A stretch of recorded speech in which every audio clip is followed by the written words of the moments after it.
Assalamualaikum warahmatullahi wabarakatuh. Pada kali ini saya akan menceritakan sedikit tentang satu keadaan mata yang kita panggil sebagai presbyopia ataupun lebih dikenali sebagai rabun tua. So, apakah itu presbyopia ataupun rabun tua?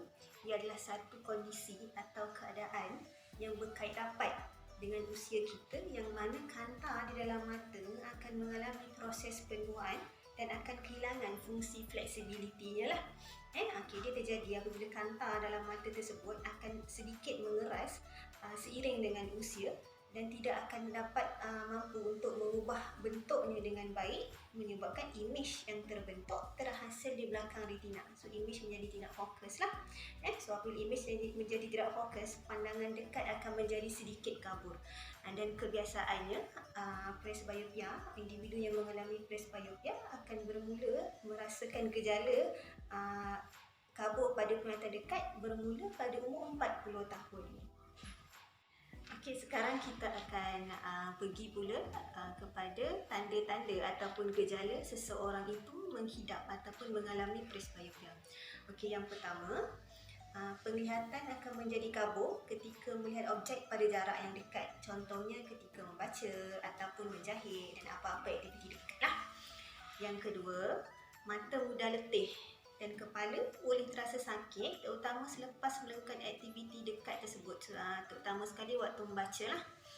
Seterusnya, perlu memegang bahan bacaan pada jarak yang lebih jauh daripada biasa untuk mendapatkan penglihatan yang lebih jelas. Biasanya pesakit ataupun pengidap presbyopia mengadu tangan tangan tidak cukup panjang untuk melihat sesuatu bacaan dah. Jarak bacaan menggunakan jarak yang lebih jauh untuk membaca. Seterusnya, pesakit presbyopia juga atau penghidap presbyopia memerlukan pencahayaan yang lebih terang berbanding dengan pencahayaan biasa untuk melakukan aktiviti jarak dekat. Contohnya waktu membaca setiap masalah pasti akan ada jalan penyelesaiannya lah. Untuk masalah presbyopia ataupun rabun tua, cara mengatasinya ada dua. Yang pertama dengan pemakaian cermin mata ataupun dengan pemakaian kontak lens kanta dekat multifocal khas untuk multifocal lah. Jenis cermin presbyopia ataupun orang yang menghidap presbyopia ada tiga. Yang pertama, single vision. Apa tu single vision? Cermin mata yang digunakan untuk membaca saja. Mempunyai satu saja power untuk membaca. So, jadinya penglihatan jarak jauh akan kabur lah kalau pakai cermin tu. Jadi kalau nak membaca kena turunkan macam tu. Sebab penglihatan akan jelas waktu membaca sahaja. Yang kedua, kita kenali juga cermin bifocal, iaitu cermin yang mempunyai pandangan untuk melihat jauh dan juga dekat. Dia kalau bifocal ni lebih dikenali, dia punya features tu ada sedikit bulat lah. Dia ada banyak jenis, ada yang berbagai bentuk lah, yang ada kanta di bawah cermin tersebut. Untuk jauh tengok saja pandangan atas, dan untuk membaca buat kerja dekat mata akan turun lihat pada pandangan bawah. Dia umpama ada dua cermin dalam satu kanta, sebab tu dia bifocal.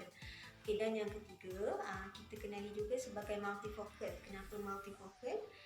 Dia ada tiga power dalam satu kanta. Ada jarak penglihatan untuk tengok jauh, jarak pertengahan ataupun jarak komputer, dan juga jarak untuk membaca. Secara logiknya satu kanta satu power, tapi apabila diletakkan semua power dalam satu kanta tersebut, kiri dan kanan cermin multifocal ni akan ada sedikit kawasan gangguan atau kawasan kabur. Jadi sebab itu untuk membaca atau perlukan pada bahagian tengah saja, kiri dan kanan tu memang kabur. So adalah cara-cara mengatasi ataupun treatment rawatan untuk presbyopia lah. Untuk maklumat lebih lanjut, boleh kunjungi ataupun lawati mana-mana cawangan Haliza Optometri yang berdekatan dengan anda. Sekian saja dari saya. Terima kasih.